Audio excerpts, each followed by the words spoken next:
หลักแห่งความเป็นจริงอัตตหิอัตโนนาโถโพธิญาณังพระพุทธเจ้าก็อาศัยตนเองเนี่ยจึงสำเร็จพระโพธิญาณปัญจมารีชิโนนาโถสัมโพธิมุตตมังจตุสกังประกาศเสนติธรรมจักรังปวัตติยิ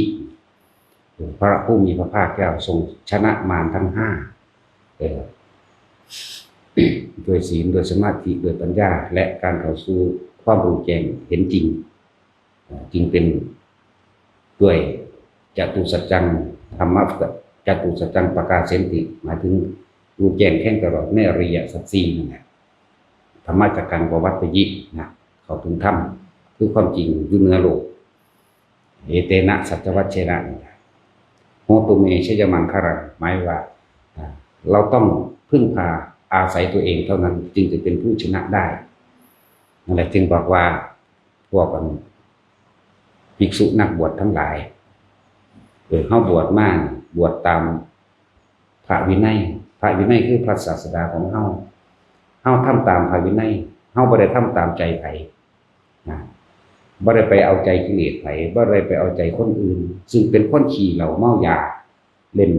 เป็นบ้าพวงอยู่กับการพนันหาเลี้ยงเนี่ยอยู่บ่สามารถที่สละความเห็นแก่ตนของตนเองได้เราจะให้เฮาอ่อนโอ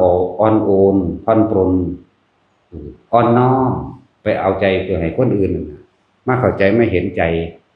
มาช่วยเหลือเฮาบ่มีทางเป็นไปบ่ได้สำหรับเฮากิเลสในตนของตนเองเฮายังบ่อาจสามารถทำตามมันภาษาหยังกับกิเลสคนอื่นนั่นแหละให้จึงบอกว่าบ่มีการอ่อนโอนบ่มีการผ่อนปรนนะย่อมแตกย่อมหักและย่อมตายแต่ว่าบ่ย่อมสิทำกิเลสไผบ่อาจสามารถทำลายใจตนได้ใจบ่ตนกับธรรมกับตนเป็นเดียวกันซึ่งว่าใจดวงนี้เป็นรากเป็นฐานของภพของชาติสุขทุกข์บ่ว่าสิไปเกิดสวรรค์มนุษย์เปรตสัตว์นรกเดรัจฉานล้วนแล้วแต่ใจเจ้าของเองเป็นผู้รับเองบ่แม่นว่าผู้อื่นเฮ็ดให้บ่แม่นว่าผู้อื่นเฮ็ดให้เด้อเป็นที่เกิดของภพของชาติก็คือใจของเจ้าของเองผิดชอบชั่วดีรู้อยู่กับตนแต่ว่ายอมทำตนเพื่อเอาใจกิเลสคนอื่นเป็นไปไม่ได้สำหรับเฮาแต่ว่าได้สิเฮาให้อ่อนโยนผ่อนปรนไปตามกิเลสคนอื่นบ่มีทางเฮาบวชกับพระพุทธเจ้าเฮาบ่ได้บวชกับคนแต่ว่าล่ะว่าให้อ่อนลงบ่มีทางนี่ก็เป็นการคือเก่าแต่เขาสิเข้าใจว่ากลางแล้วบ่กลางก็ช่างเขาเฮาบ่ได้ไปสนใจว่าจะไปอธิบายให้คนอื่นมาเข้าใจเราดอกเข้าใจว่านั่นแหละบอกว่ามาตลอดเด้อบ่ได้บวชกับคนพวกนี้เด้บ่ได้บวชกับคนทั้งโลกนี่บวชกับพระพุทธเจ้าสิให้เฮาไปเอาใจคนบ่มีทางบอกไปเลยเป็นไปบ่ได้กิเลสเต็มหัวอยู่กินเหล้าเมายาเล่นการพนันขี่ตัวปิ่นป่อนลักของวัดกินของวัดใส่ร้ายก้าวตูผู้อื่นอยู่ตลอดทั้งสั้น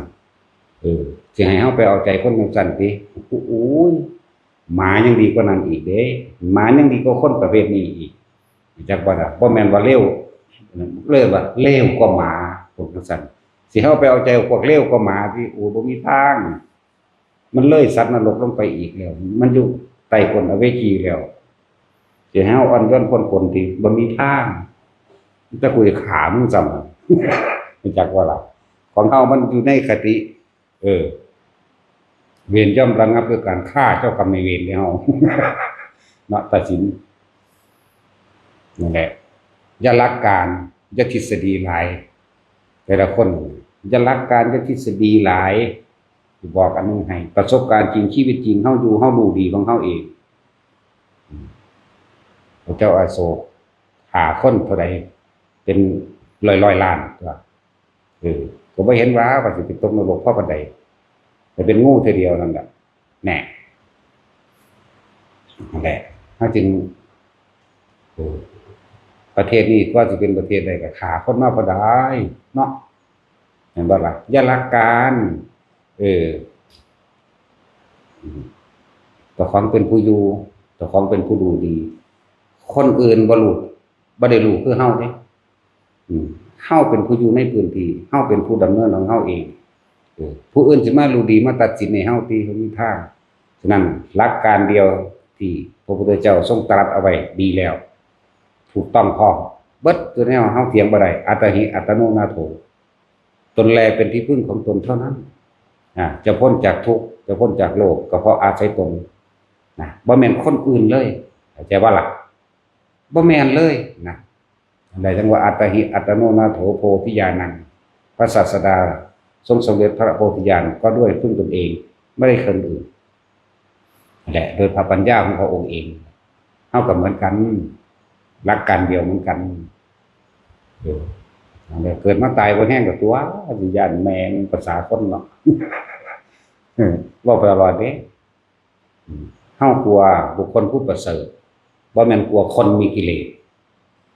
คนมีคุณงามความดีเนี่ยเฮาญาติยกย่องไปเชิดชูเคารพนับถือแต่คนเร็วๆบ่มีทางประสานถ้าสิพูดถึงบาปเท่ากับยุงขาคนพวกนี้คือขายุ่งเนี่ยจากบ่ล่ะนั่นแหละเป็นสั้นเขียนมาได้คือมีแต่ขาคนเท่านั้นแต่จริงๆเข้าใจว่าขาคนนี่ไปเข้าใจกับเข้าใจว่าเข้าใจกับสร้างเด้บ่ได้เงิดเด้แม่นกูบ่เด้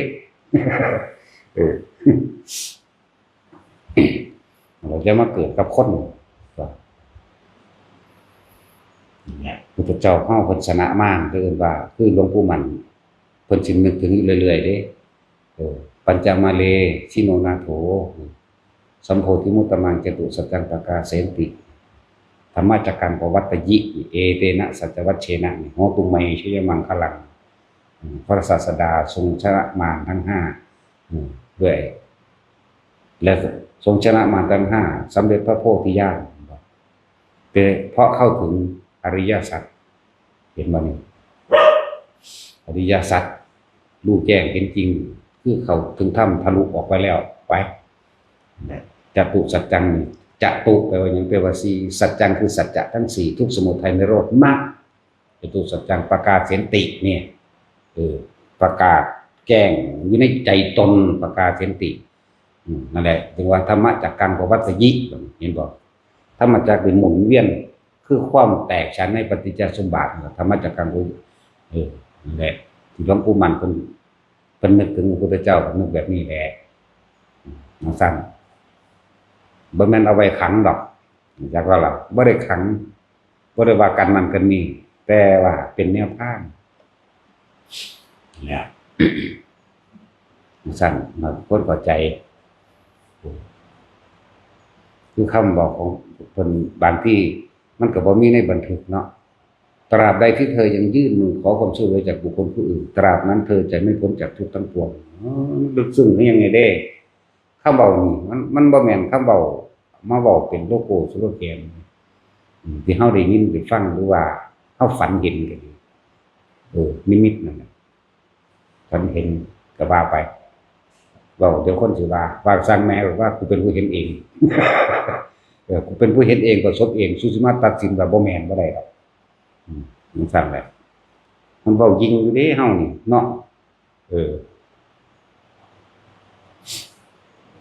ถือว่ายิงอยู่เด้บ่เงินบ่งอไปเด้ตอนที่เป็นสิตายอยู่ทางนั้นสู้อยู่ไสกูผู้เดียวเด้เป็นผู้เจ็บปวดเองบ่ล่ะก็เลยว่าบ่เงินคนคือเขาว่าบ่ให้วางใส่บาตรมึงบ่ใส่อยู่แล้ว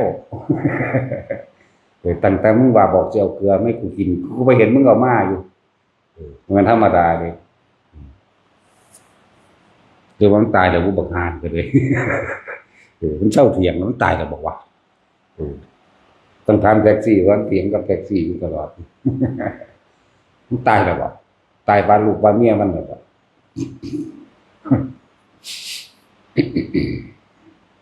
เจ้าหยังกับคนคำว่าคนตายผมมีความหมาย นั่นแหละให้นำเข้าไปใส่ใจเจ้าของเด้อไปก็ดีบาปหรือบุญบ่มีไผจับใส่มือไผใดเด้ตัวเองเด้เป็นผู้จับเองต้องเองผิดหรือถูกเลวหรือดีอารมณ์เจ็บปวดหรืออารมณ์สมหวังใดดังใจตัวเองสร้างเองเด้มันจะเหตุกับไผผิดถูกเฮารู้อยู่แล้วก็จึงว่าแต่สิมาให้หมู่ภิกษุสงฆ์ทั้งหลายเหล่านี้เลิกพระวินัยแล้วเอาใจคนบ่มีทางเห็นบ่ที่บอกว่าศาสนาถ้าว่าศาสนาเสื่อมหนทางเดินเข้าสู่ความประเสริฐเข้าสู่ความบริสุทธิ์เสื่อมเพราะว่าหยังเสื่อมเพราะว่าคนไม่ทำตามพระวินัยถ้าบุคคลใดก็ช่างยังทำตามพระวินัยอยู่บุคคลผู้นั้นก็เข้าสิขึ้นชื่อว่าเดินเข้าสู่พระนิพพานถ้าพระวินัยตั้งอยู่พระนิพพานก็ตั้งอยู่จักว่าในบุคคลผู้กระทำตามบ่แม่นบุคคลผู้อ่านตามซื่อแต่ไม่ทำเด้นะว่าแต่ละคนเอาง่ายๆนี่นะบัดสิตายมานี่แหมพวกกับเมียนั่งเฝ้ากันอยู่นี่แหมมันก็ตายต่อหน้าต่อตาอยู่เด้ล่ะเนาะไผซอยไผได้ล่ะตอนนั้นคือคนหักลูกหักหลานก็กอดกันโอ้ยเป็นจังได๋ล่ะมันก็ตายสักดึกๆฆ่ามือซอยได้บ่แต่ซอยให้ไปภพภูมิเอาไปสวรรค์เด้อซอยได้บ่ก็บ่คนคนนั้นต้องเป็นเองไปเองนั่นบ่ล่ะเป็นนรกเด้อเป็นไปตามคำสาปแช่งของคนอื่นบ่ก็บ่เป็นไปตามที่ตัวเองกระทำเองและหลักการอัตหิอัตโนนาโถจึงประเสริฐประเสริฐมากๆเป็นคำที่ลึกซึ้งสวยงามละเอียดละออละมุนละไมหาที่ต้องติบ่ได้บ่มีผู้ใดดลบันดาลอิหยังให้ผู้ใดไว้เนาะใครสิไปดลบันดาลอิหยังให้ใครได้เฮาบ่ได้เป็นไปตามที่คนอื่นสาปแช่งเด้สาปกูแหน่จักล้านคนกูสิเป็นไปตามที่สาปอยู่บ่หรืออวยพรแหน่อวยพรไปนิพพานหรือให้ไปสวรรค์จักล้านคนก็คือกันมันสิไปได้อยู่บ่แต่เจ้าของบ่เฮ็ดเองเนาะเดี๋ยวเอาผู้นึงกินข้าวอยู่ครัวพุ่นกินข้าวให้เด้ออิ่มแล้วบ่กินให้เฮาอิ่มแทนได้อยู่บ่กินแทนให้เฮาอิ่มนี่แหมแหน่ก็จังซั่นเลยแต่ของกินเองก็อิ่มเอาเองตัวเนาะจังซั่นแหละจังว่าทุกคนมั่นใจในตนเองเด้อเฮาเกิดมาได้พบผู้มนุษย์ก็เฮากระทำของเฮาเองเด้เนี่ยที่เฮามาอยู่นี่และการได้ยินได้ฟังธรรมต่างๆคนที่เดินทางมาเนี่ยก็ด้วยตัวเองตัดสินใจเองเด้ตัดสินใจเองมาเองกำว่ามั่นใจตัวเองตัวจังมาเนาะเพิ่นบ่ได้ไปบังคับไผมาเด้นี่ว่าเพิ่นก็สร้างบัดนี้ไผสิมาเนาะว่าก็สร้างแล้วบ่แม่นกูเด้ไปทางนั้นเด้ด่าตั้งแต่คนด่าคนตัวมันจังเข้าใจเนาะถ้าด่าหมามันสิรู้เรื่องบ่เหมือนตัดสินเด้ตัดสินผิดกันกับหมาเข้าใจกันดอกเล่าเป็นไรกันอยู่สั่นกันคนมันแปลว่าบุญเด้อบุญไหว้หาที่สุดบ่ได้เด้คนนั้นนี่ก็เรื่องเล่าตายไปก็เปลี่ยนภพเปลี่ยนร่างใหม่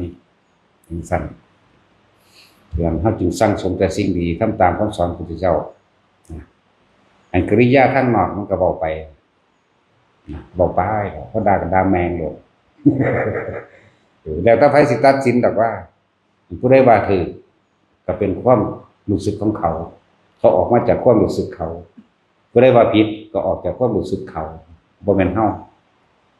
ได้เว้าไปเลยล่ะจึงว่าจะไปเอาคนอื่นมาเป็นผู้ยืนยันตัดสินเจ้าของสวรรค์หรือนรกบ่มีไผเฮ็ดให้ไผได้บุญหรือบาปบ่มีผู้ใดจับใส่มือไผได้ตัวเองกระทำเองล้วนๆเลยยิ่งสุดท้ายก่อนที่จะตายนี่เจ้าของนี่แหละที่บอกว่าจิตหรือใจดวงนี้เป็นที่เกิดแห่งภพชาติบุญและบาปตัวเองกระทำเองความเคยชินในตนเองรับเองตัวเองทำเองเด้บ่มีผู้ใดสาปแช่งหรืออวยพรไปสวรรค์หรือนรกใดเด้นั่นแหละจึงว่าให้เข้าใจดีๆว่าใจดวงนี้เป็นที่เกิดแห่งภพชาติ ขึ้นอยู่กับการกระทำของตนเองบ่แม่นผู้อื่นทำให้อะไรทั้งว่าทุกคนเน้นอยู่ในตนเองผมมีผู้ใดป้องกันภัยใดดอกนะคือบอกตามความเป็นจริงจะคิดว่าสิมีผู้คนผู้ใดผู้หนึ่งมาปกป้องคุ้มครองชีวิตเท่าใดเด้อตัวเองต้องปกป้องคุ้มครองชีวิตตนเองแม้กระทั่งสุดท้ายแล้วความตายเหลือวิสัยแม้ตัวเองยังบ่อาจสามารถปกป้องคุ้มครองความตายของตัวเองได้ต้องตายเป็นธรรมดาแต่เฮาจะเข้าใจว่าคนอื่นสิมาปกป้องคุ้มครองชีวิตความเป็นอยู่เฮาได้ตัวเฮาเองเฮ็ดเองบัดนี้เอาตัวเองไปประกันตัวเองกับผู้อื่นมึงดูว่าคือตัวเฮาเองยังบ่อาจสามารถไปปกป้องคุ้มครองผู้อื่นได้เลยแม้ตัวเองจะไปมีความหวังให้ผู้ใดมาปกป้องคุ้มครองของเนาะยอมรับตามความเป็นจริงติขึ้นอยู่กับบุญกับบาปขึ้นอยู่กับกรรมที่ตัวเองกระทำมาเข้าใจบ่ล่ะบาดขึ้นอยู่กับสิ่งที่ตัวเองกระทำมาขณะอยู่ต่อหน้าต่อตาพ่อแม่นี่ว่าบาดมันสิตายบ่สักตายดุๆกระโดดเนาะแน่คือบ่ปกป้องสันตัวมันขึ้นอยู่กับกรรมที่ตัวเองกระทำมาบ่ว่าดีบ่ว่าเลวตัวเองรับเองที่บอกว่าใจดวงนี้เป็นที่เกิดแห่งภพชาติสิให้เฮาไปลดหย่อนผ่อนตนโอนอ่อนไปตามกิเลสคนเฮ้ยมีแต่ตีนน่ะสิเหยียบปากมันนำใส่บูทความได้มันสิเปื้อนตีน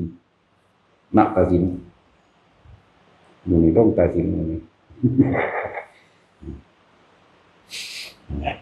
ที่ว่าให้พวกเฮาน่ะมั่นใจในสิ่งที่ตัวเองกระทำอันดับหนึ่งของเฮามีอยู่ในใจของเฮาอยู่แล้วไม่เคยคิดเบียดเบียนทำร้ายให้ผู้ใดผู้หนึ่งเสียชีวิตและทรัพย์สินทั้งมนุษย์และอมนุษย์ทั้งมนุษย์และอมนุษย์บ่เคยมีเลยบ่เคยมีในจังซี่นี่แหละคือความบริสุทธิ์ที่เฮาเป็นนะ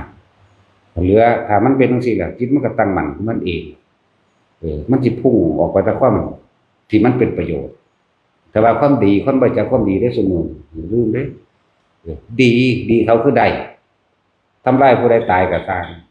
คือจังเป็นจังไดได้ตัวไปหาแง่ไข่มดแดงสิโอ้ยดีเนาะเจ้าคือได้หลายแต่จะไปทางใดมื้อนี้หากินมันหมานดีๆเนาะน่าดีคนดีทำร้ายผู้อื่นนี่บ่มันบ่คือดีทำเด้ดีทำมันบ่เบียดเบียนไผเด้คนละอย่างกันนั่นแหละศาสนาธรรมคำสอนที่มันเสื่อมทรามลงเพราะว่าคนบ่ปฏิบัติตามโดยเฉพาะภิกษุนักบวชเฮาเว้าประจำเด้ที่เสื่อมจากยอดก่อนเด้ยอดก็คือภิกษุนักบวชถ้าภิกษุนักบวชบ่รู้พระวินัยบ่ทำตามพระวินัยรู้บ่ทำตามก็คือเก่านั่นแหละเนาะมันสิเอาอันคำว่านิพพานมาจากทางใดโสดาสกิทาคานาคาสิไปเอาเรื่องนรกสวรรค์สิเอาความจริงทั้งใดมันบอกมาสอนเขาเจริญก็เจริญพอภิกษุนักบวชเหมือนพระพุทธเจ้าออกมาบวชก่อนหมู่นี่นั่นบ่ล่ะแน่เพิ่นก็เข้าสู่ภาวะเพศนั้นได้ล่ะเป็นพุทธเป็นนักบวชก่อนได้ล่ะแล้วเพิ่นจังแสดงออกนี้ออกมาแ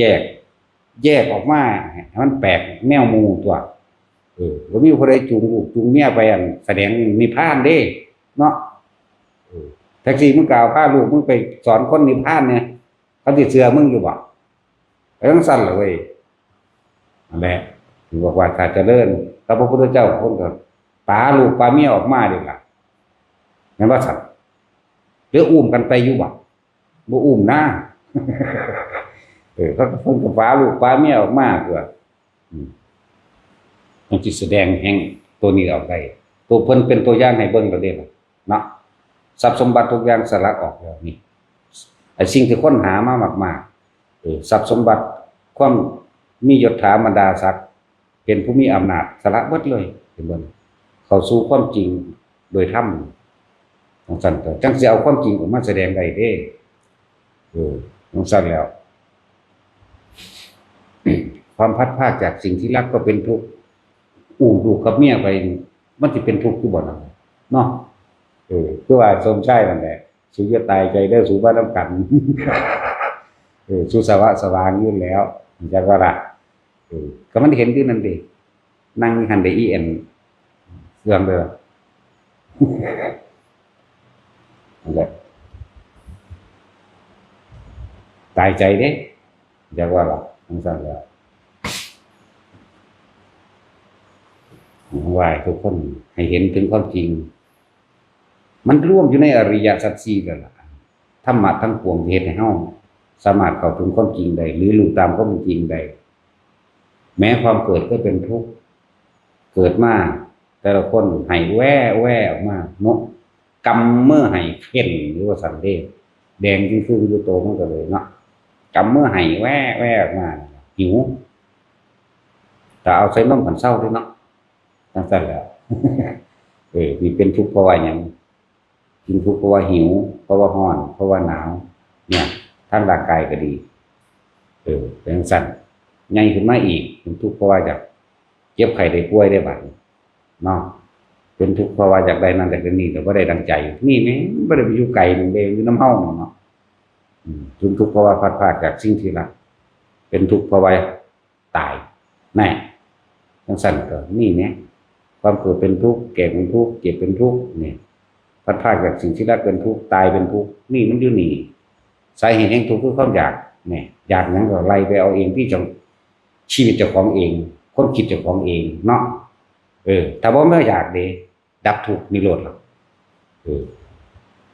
มันมีเด้ช่วงหนึ่งที่คนบ่มีความอยากอย่างเลยเรียกว่า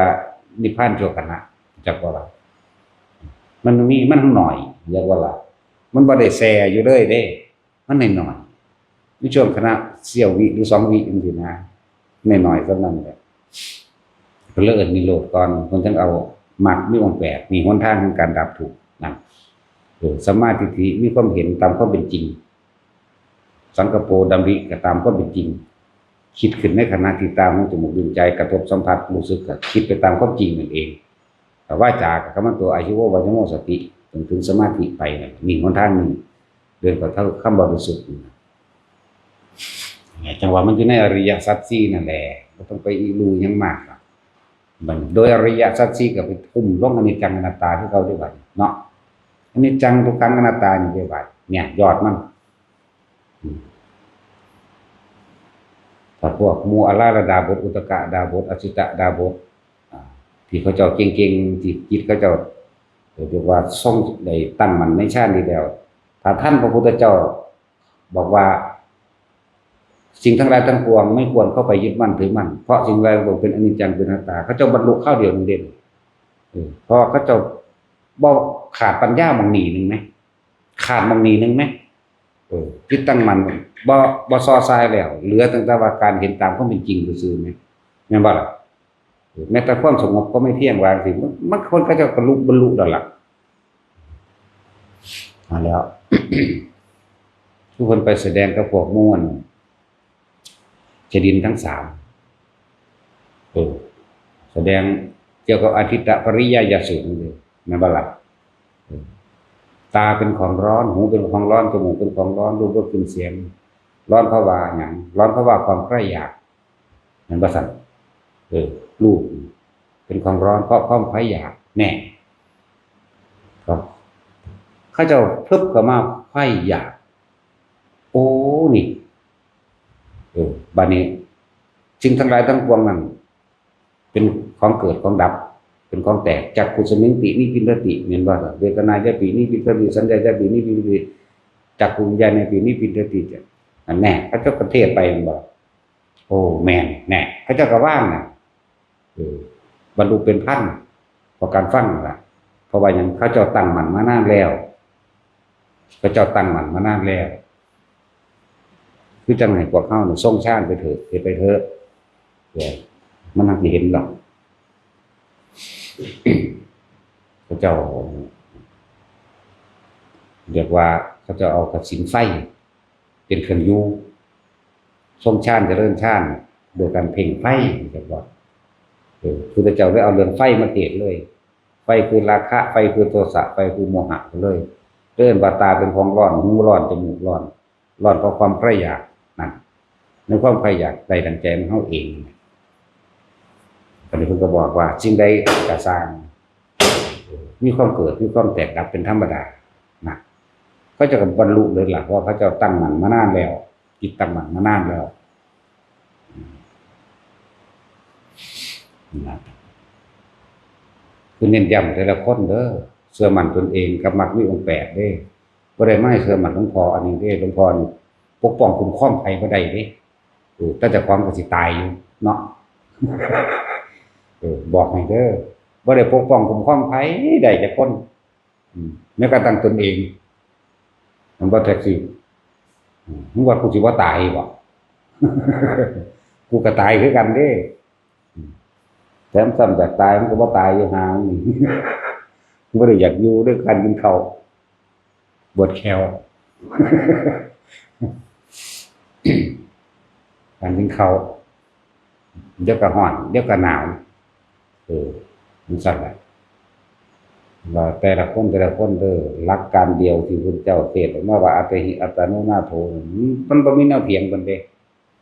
สุขทุกข์ตัวเองทำเองทั้งนั้นตัวเองมาเกิดเองเด้บ่แม่นผู้อื่นเฮ็ดให้เกิดนะบ่เพราะสั่นถือว่าใจดวงนี้เป็นที่เกิดแห่งภพทั้งปวงเด้ดีหรือร้ายสุขหรือทุกข์หรือว่าบาปหรือบุญตัวเองเป็นผู้สร้างเองเด้ภพชาติต่างๆตัวเองเป็นผู้ทำเองที่ไปเองเด้บ่มีผู้ใดสาปแช่งให้ตกต่ำได้หรือว่าบ่มีผู้ใดมาอวยพรให้สูงสุดได้เด้ถ้าอวยพรได้ของพระพุทธเจ้าอวยพรแบบตัวเนาะคำว่าพรของพระพุทธเจ้าแปลว่าให้กำลังให้แนวทางตะกี้เพิ่นบ่ได้ว่ายะถาวาริวหาดอกคำว่ายะถาวาริวหามันมีมาแต่เสมอพระปัจเจกเพิ่นดอกเพิ่นให้แนวทางห่วงน้ำที่เตรียมแล้วจำยังสมุทรสาครทันใดทานที่ท่านให้ต้องใช้ด้วยดังพระจันทร์บรรเพนคือให้โดยความบริสุทธิ์จะไปหวังสิ่งใดเป็นคำตอบแทนให้พวกเจ้าให้ท่านแบบนี้ดูๆเด้อความหมายเพิ่นพวกเฮาก็เลยเอามาแสดงกันนั่นบ่ล่ะมีมาก่อนพระโคดมอีกเรื่องยะถาวาริวหานะจังบางองค์ก็บ่ได้ให้จังซั่นบางองค์มันก็ให้อายุโทปริโทติโรวนะโทให้เป็นผู้มีอายุวันนะทั้ง4ทั้ง5บ่แม่นว่านั่นดอกบ่แม่นว่าให้ขังบ่แม่นว่าขังบ่ตายหรือป้องกันความเจ็บปวดป่วยเด้เพิ่นให้แนวทางให้เฮาน่ะคิดเข้าถึงความจริงอริยสัจอนิจจังทุกขังอนัตตาก็ว่าไปเพิ่นให้แนวทางก็เรื่องพรแปลว่ากำลังทางสติปัญญาเมื่อมีสติปัญญากำลังกายกำลังวาจามันก็เกิดดอกแต่คนเฮามันเฮ็ดเป็นแล้วมันกำลังทางกายทานด้วยอาหารยารักษาโรคของห่มที่อยู่อาศัยตลอดทั้งเครื่องอำนวยความสะดวกทั้งหลายเครื่องประดับประดาทั้งหลายอื่นว่ากำลังทางกายที่เฮาให้ทานออกไปต้องออกจากใจเห็นว่าสั่นกำลังทางวาจาพูดจริงทำจริงตามข้อจริงคือมีสัจจะเว้าหยังก็เป็นจริงไปเบิดเขาว่าเป็นจริงบ่แม่นเว้าอันนี้ปิ้งขึ้นมาได้บ่แปลว่าแบบนั้นเด้บ่แม่นว่าอันนี้เกิดปุ๊บขึ้นมาบ่แม่นแบบนั้นคนจึงเข้าใจว่าเป็นลักษณะว่าโดนบันดาลเด้บ่แม่นแบบนั้นเด้เพิ่นเว้าหยังเพิ่นก็ทำอันนั้นได้เฮ็ดไปตามนั้นได้บัดสัจจะแล้วก็บ่เรื่องอื่นๆมาหลอกลวงจังซั่นน่ะบอกตามความจริงคนเกิดมาตายมันก็เอิ้นว่าตามความจริงบ่แม่นว่าก้อนหินนี่จงเป็นทองคำแล้วเป็นจริงมันบ่แม่นแบบนั้นเด้อหลายคนเป็นบ้านำแนวจังซี่อยู่เด้เนาะพูดคำไหนเป็นคำนั้นก็บ่ได้แปลว่าก้อนหินนี้จงเป็นทองเด้ประสาทแต่ที่แม่นบ่ล่ะนั่นแล้วคนมันยังไปหาเสื้อแบบนั้นก็ยังมีเยอะแยะนั่นแหละคำว่าพูดสิ่งใดก็คือกระทำได้สิ่งนั้นเพิ่นเฮ็ดได้สิ่งนั้นเพิ่นทำแบบนั้นได้เพิ่นเลยว่าบอกไปตามความเป็นจริงหรือจริงของชีวิตว่าเกิดมาตายเกิดมาแก่เกิดมาเจ็บเกิดมาปวดเกิดมาตายทั้งสิเอิ้นว่าจริงเอิ้นว่าอริยสัจ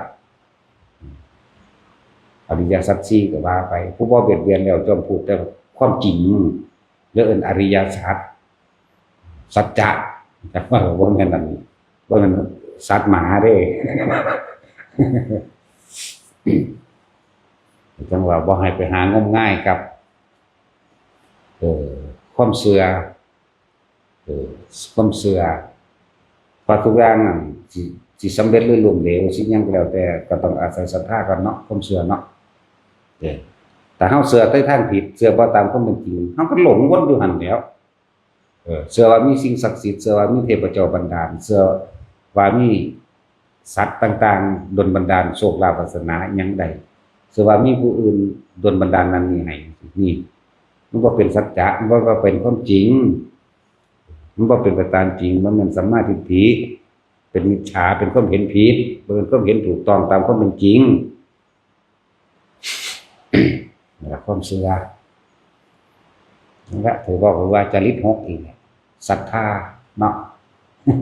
ศรัทธาจริตคนเชื่อง่ายศรัทธาจริตพุทธจริตคนเชื่อยากอันนี้ต้องพิสูจน์ด้วยตนเองจากว่าราคะจริตเป็นคนมักสวยงามๆมักสวยมักงามจังซี่มันสั่นจ้ะโทสะจริตสูงเร็ว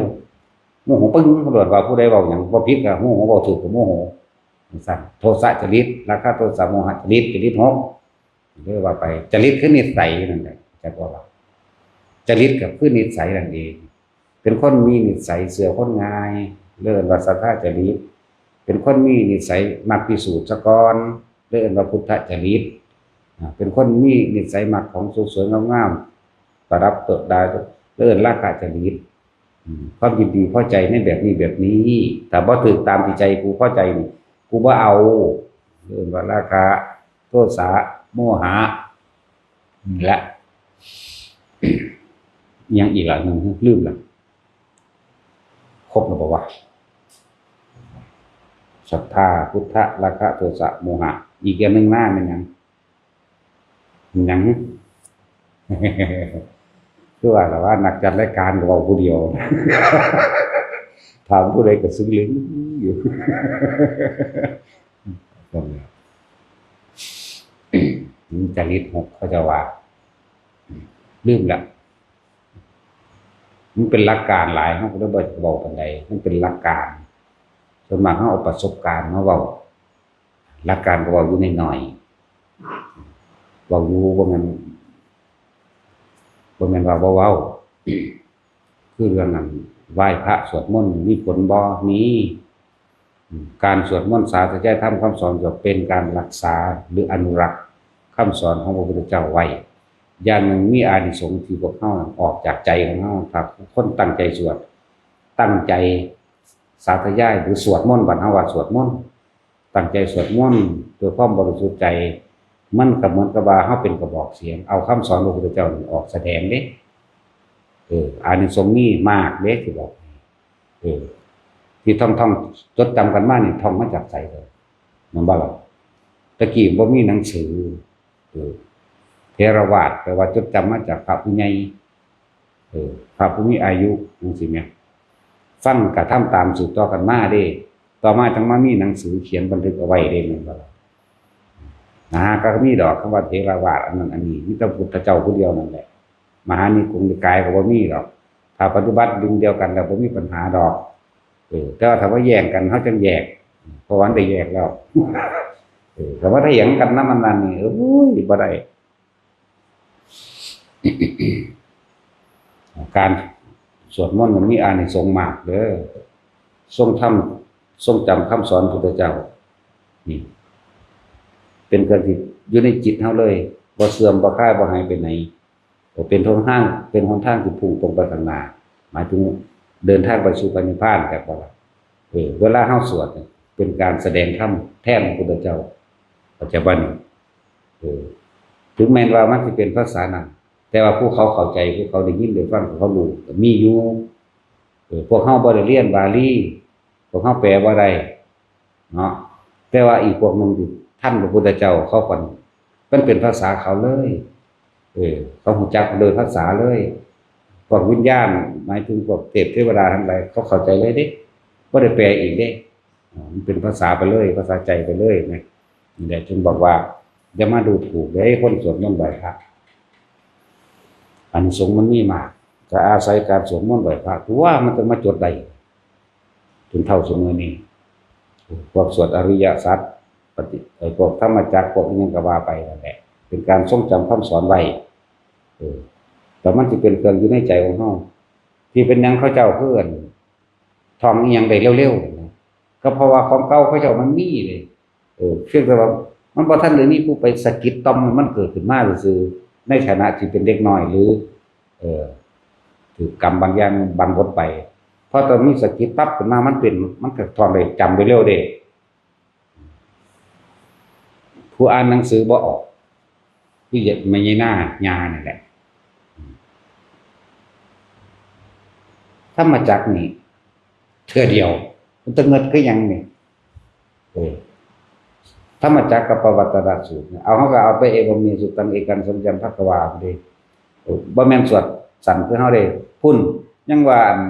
สวดระลึกทอดถึงเทวราเทวานังสัตตยังล่ะจาตุมหาราชิกาเทวาสัตตมนุสาเวสุงไล่ไปพุ่นจังได๋จังจำได้ว่าทีเดียวนึงก็เลยเฮาอ่านให้ฟังเด้อ่านให้ฟังอ่านไปซ่าๆเอวังเมสุตังเอกังสัมยังภควาภารานะสิยังก็เงียงหูฟังนั่นแหละจบปึ๊บเอาฟังบัดนี้แม่สิว่าเฮาก็สิไปนำเด้คือเบิดแม่เป็นเงินคือหยังนี่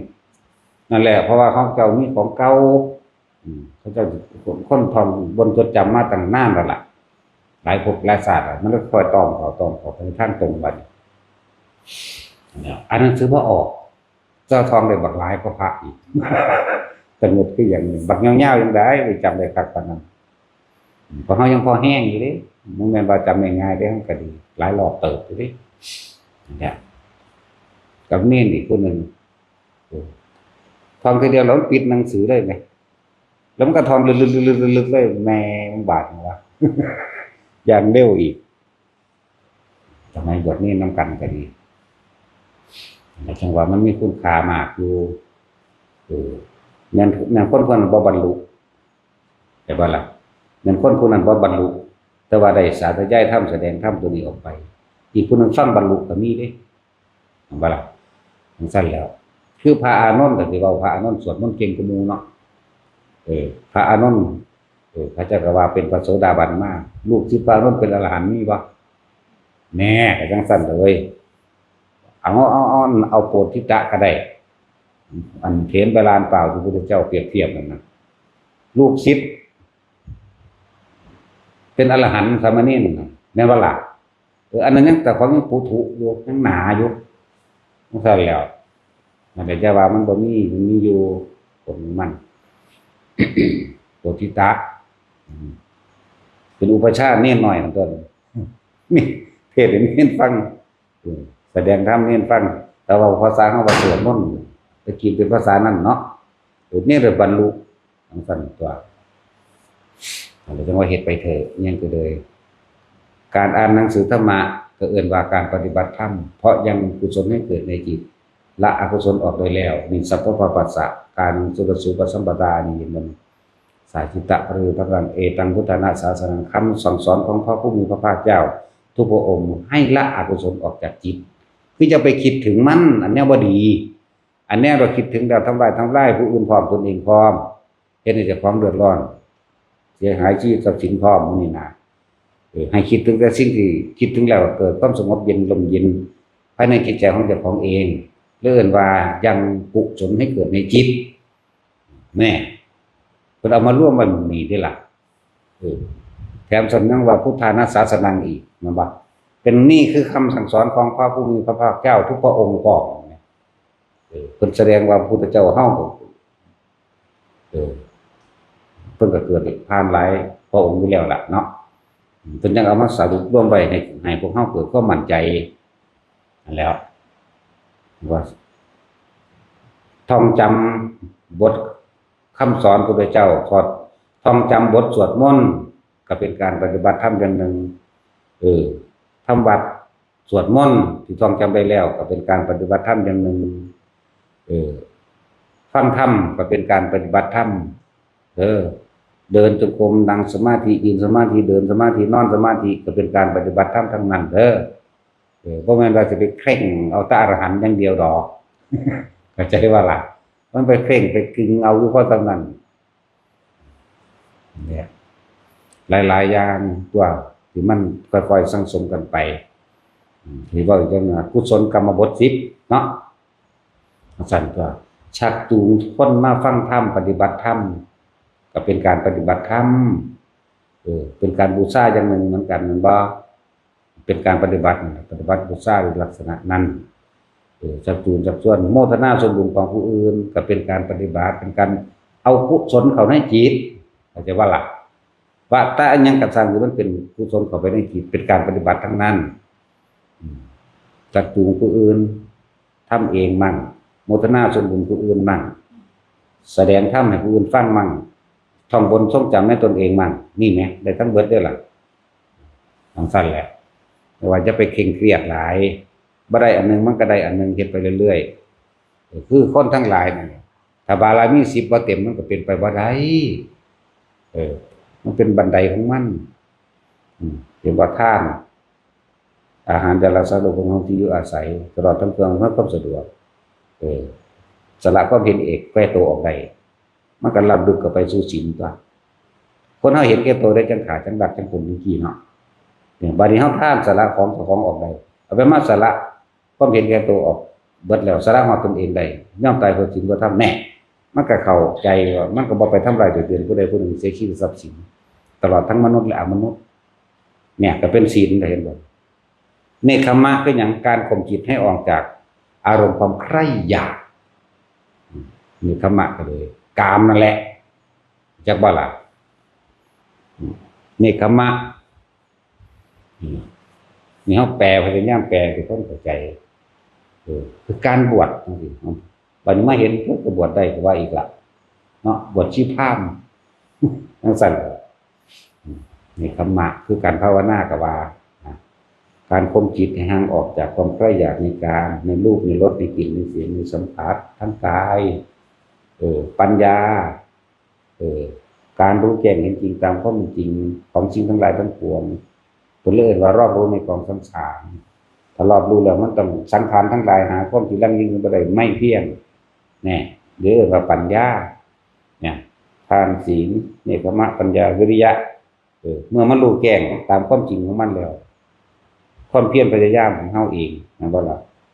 ขันติมีความอดทนปกตนกันเป็นนำอันบ่ขันติสัจจะอธิษฐานตั้งใจมุ่งมั่นสู่จุดหมายได้คำว่าอธิษฐานบ่ได้แปลว่าขอเด้อตั้งใจมุ่งมั่นสู่จุดหมายที่ปรารถนาเอาไว้นิพพานนี่เป็นศาสตร์สุดท้ายนี่แหละจึงบอกว่าผู้ใดสิปรารถนาเรื่องนั่นก็ขอผลทานบุญกุศลกรรมดีนี่นะจงเป็นปัจจัยข้าพเจ้าถึงซึ่งพระนิพพานในปัจจุบันในชาตินี้เถิดอย่าเอาหน้าคตมันถึงแล้วอย่างสั้นว่าอธิษฐานแล้วก็มาลงเมตตาพวกคนเฮาใส่ชีวิตรวมกันก็ต้องอาศัยสิ่งเหล่านี้เป็นเครื่องประคองนั่นล่ะเมตตากับอุเบกขาทั้งตัวประคองมันอยู่นำกันได้ซื่อๆได้เมตตามันเป็นสื่อมันเป็นแนวทางที่ต้องเฮ็ดก่อนนะสุดท้ายแล้วคือต้องถิ่มทุกอย่างทิ้งทุกอย่างได้บัดมีผู้ใดเอาหยังไปนำได้เนาะเจ้าสิร่ำรวยเพียงใดก็ช่างเจ้าสิหวงที่สุดปานใดก็ช่างทองคำเจ้าน่ะเจ้าสิใส่ตู้เซฟไว้ปานใดก็ช่างเจ้าก็ต้องตายจากมันเนาะแน่ก็ต้องวางเป็นก็แหละอุเบกขาวางจิตเป็นกลางไว้กับสรรพสิ่งก็ถ้าบ่แม่นอุเบกขาจะก็ไปเกิดทั้งท้องเป็นให้เป็นงูเหลือมเป็นงูลากเสือกเป็นงูไตแหงงูตะปาพวกของทรัพย์สมบัตินั่นว่าครับสั่นแล้วก็เดินกระฉานสั่นจะถึงหวงรักใคร่ปรารถนาเพียงใดก็สั่นสุดท้ายแล้วทุกอย่างก็ต้องจากกันดีๆแต่ทั้งว่าคนพยายามที่ว่ามีเมตตาซึ่งกันและกันซาคนเฮาเนี่ยพบกันแค่ชั่วคราวแต่จากกันชั่วนิรันดร์เด้เนี่ยคือเฮามาเห็นกันดูชั่วคราวเด้จากกันชั่วนิรันดร์จากนั้นแล้วมันสิพอผู้อีกสิบอกก็คือเห็นบ่ล่ะสั้นตัวผู้ใดถามบ่รู้สิถามอาจารย์สิเกิดอีกก็เกิดกันได้บ่เกิดกันได้มันหาถามนั่งสั่นเกิดอีกว่าสั่นเกิดก็มีไม่เกิดก็มี เกิดก็ได้บ่เกิดก็ได้เนาะ ตัดสินเจ้าสิเกิดอีกบ่ให้มันบ่อีหลีก็ได้เดี๋ยวเก่าเอียนขี้ข้อติ๊กลิกติ๊กลิกติ๊กลิกมาบ่โลดบ่แบบนั้นเดี๋ยวบักดันปิดเทอมก็ตามมาอีกบัดนี้ติ๊กลิกติ๊กลิกติ๊กลิกว่าเดี๋ยวบ่ว่าจังแล้วนั่นแหละทุกอย่างขึ้นอยู่กับตัวเองเด้อบ่ได้ขึ้นอยู่กับผู้อื่นใส่ใจไว้เต็มที่ไปก็ดีอัตถิอัตโนนาโถนี่อัตถิอัตโนนาโถโพธิญาณังเพิ่นสำเร็จพระโพธิญาณรู้แจ้งแทงตลอดในหนทางการที่นำพาหมู่สัตว์ทั้งหลายให้พ้นจากความเวียนว่ายตายเกิดหรือพ้นจากทุกข์ได้ก็เพิ่นอาศัยตัวเพิ่นเองทุกอย่างขึ้นอยู่กับตนเด้อที่จริงมันมีตัวต่อมาอยู่ดีที่เป่ามาหลวงปู่มันเป็นทองรู้และอัตถิอัตโนโพธิญาณังจตุสัจจังประกาศนิธรรมจักรังปวัตตยินี่เอเตนะสัจวัชเชนะเพิ่นว่าทั้งนี้แต่ว่าพวกเขาเอาเขามาใส่เป็นสัจจะเอเตนะสัจวัชเชนะโหตุเมชิจมันขลังเลิ่นว่าพระพุทธเจ้าชนะมากเฮาก็ชนะคือกันนั่นเพราะว่าเฮาเห็นน้ำเพิ่นเนาะม่านก็มันม่านใดดีจากบ่ม่านม่านแต่ของเด้ม่านภูมิฤทธิ์คือความคิดของเฮาเองเด้ม่านตัวใหญ่คือราคะอะไรอยากว่าล่ะแล้ว กิเลสม่านเพิ่นก็ย่นย่อมาเป็นของอยู่กิขะมะพิธิกิก็คือกิเลสม่านคือกองสรรพสิ่งทั้งหลายทั้งปวงที่เฮาอยากได้เลยกิเลสม่านเคลื่อนขวางความดับทุกข์นี่แหละกิขะหยังคันธมารบางคนก็ว่าเฒ่าแล้วไปบ่ได้ดอกสูเนาะบางคนก็ว่าปวดขาบางคนก็ว่าป่วยอยู่บางคนก็นั่นแน่จังซั่นแล้วเรื่องว่าขันธมารมะก็หมายถึงมัจจุราชมารย่านตายคือคนมาปฏิบัติธรรมย่านตายก็มีย่านเป็นบ้าก็มีเนาะอันเป็นบ้าอยู่ในนรกนั้นมันบ่ได้รู้เรื่องหยังเด้เนาะย่านคนว่ากิขะมะพิอภิสังขารมารตัวใหญ่กว่าหมู่ความคิดพินี่หมายถึงอภิสังขารมารความคิดใหญ่กว่าหมู่อยู่แล้วทิหมายถึงที่ประบุตรมารเทวดาจริงก็มีเทวดาคนก็มีพระเจ้าเลยมาเทียบว่าเทพบุตรมารที่ว่าบุตรมารเทวะหรือทเวแปลว่าสองจากว่าเพื่อว่าเทวตามันเป็นภาษาไทยนั่นแหละเป็นพระห้ามาบอกภาษาไทยว่าเทวดาบุคคลผู้อยู่ในอัตภาพที่สองเทวดานั่นอัตภาพที่หนึ่งคือคนอัตภาพที่สองคือมูเทวดาหรือเปรตกับอื่นอัตภาพที่สองใดแปลว่าคือจังคำว่าเทวทัตแปลว่าจังใดก็ได้กว่าเทวทัตเนาะเลวคือเทวทัตนี่นะผู้มีความเห็นต่างเทวะแปลว่าหยังกับแปลว่าสองเหมือนกันเนาะทัศนะแปลว่าหยังความเห็นเพิ่นมีความเห็นต่างจากพระพุทธเจ้าเรียกว่าเทวทัตมันไปเขียนเป็นต่อเตามันเป็นภาษาไทยภาษาบาลีบ่ได้มีกี่ตัวมี28ตัวนึงเด้ภาษาบาลีบ่ได้มี33ตัวเด้บ่แม่นคือภาษาไทยเด้ล้อกันเท่าใดล้อเนาะรอเรือรอดิงรอฤรอจุฬาปาดโธ่นั่นซั่นแล้วสอกับสอเสือสอฤาษีเนาะสอยังอีกวันสอยังสอศาลาพุ่นน่ะมัน3สอหรอ4ล้อ3สอจักสิใส่หยังกันน่ะข้อก็ยังมีถึงข้อคนและข้อควายบ่ค่อยได้ใส่เด้ใส่แต่ข้อคนเนาะต่อคนมันมักลากมักแบกมักหามสมน้ำหน้าเขาเศร้าดีก็บอกควายไถหน้าแล้วกาวข้อเจ้าของลากเองไถเองเพียเอาแม่มึงทรมานกับรถไถได้บัดเอาแม่เนาะมันเป็นบาปเว้ยตะกี้ตีงัวตีควายไถหน้าเนาะศูนย์ให้มันบัดนี้ตีเจ้าของเบิ่งดูมึงสิศูนย์รถไถเบิ่งดูเอาแม่บัดเตะมันกันน่ะรถไถ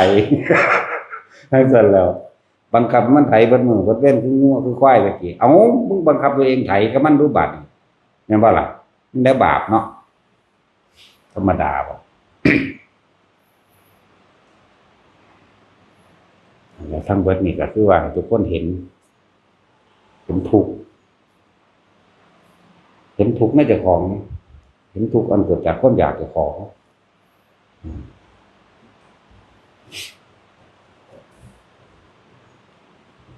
ผู้ใดยังละผู้ใดที่ต้องการจะบวชมีความเชื่อมั่นในตนเองให้เชื่อมั่นตนเองดิบ่ไม่เชื่อมั่นหลวงพ่อดิหลวงพ่อยังบ่ได้เชื่อมั่นตัวเองดิรู้จักว่าล่ะหลวงพ่อเป็นอนิจจังอนัตตาดิรู้จักว่าล่ะบ่ได้เชื่อมั่นเจ้าของดิคือบอกเรื่องผีมันถามมันก็จะเกิดว่าเกิดก็ได้บ่เกิดก็ได้นั่นอย่างที่บอกมันบ่เที่ยงมันยังบ่ได้เชื่อมั่นตนเองเนาะไปเกิดใส่จักกูก็บ่ฮู้จักคือกันแม่ยังบ่ฮู้จักว่าเจ้าของอีกเนาะโอ้ยกัตตาจินสิจักผิดจักแดงจักเนาะนำเป็นหยังคือมาเช้าให้เบิ่งพระพระวัดนั้นเพิ่นมี11องค์เฮานับ1 2 3 11องค์ตาสินแต่เบิ่งเด้อพระเพิ่นงวกใส่ขาอีนั่นเบิ่งดากอีนั่นแหมบ่แม่นให้เบิ่งอีนั้นให้เบิ่งพระว่ายังแย่งใส่กันด่าเขาอยู่ได้เดี๋ยวนี้โอ้ยรถมันสิเลี้ยวพอดีนี่อยู่3แยกดอนหวาย4แยกดอนหวายนี่รถมันสิเลี้ยวไปอีนั่นมันอยู่ฝั่งขวามือพระคันอยู่ทางหน้าทีเดียวพระอยู่ทางหน้าควักๆใส่เพิ่นหันฟึบฝุ่นใส่อีนั่นแหละพระเพิ่นนั่งหลายอยู่ได้แล้วใช้ขับเพิ่นก็เบิ่งดากอีนั่นใช้ขับโอ้ยพูนว่าแนวนั้นแล้วบ่เกิดก็ซ่านบ่เกิดโลกมนุษย์หรือสักที่แต่เกิดในนรกที่แต่ว่าบ่เกิดธรรมดาว่าตัดสินกันเลยยังเพิ่นมักว่าผมแวมเด้พอดีเลยมันใส่ขาสั้นเนาะตัดสินใส่กางเกงลายเนาะปานนั้นว่าจะของมาเบิ่งก็คือเบาถูกกว่าเขาอีก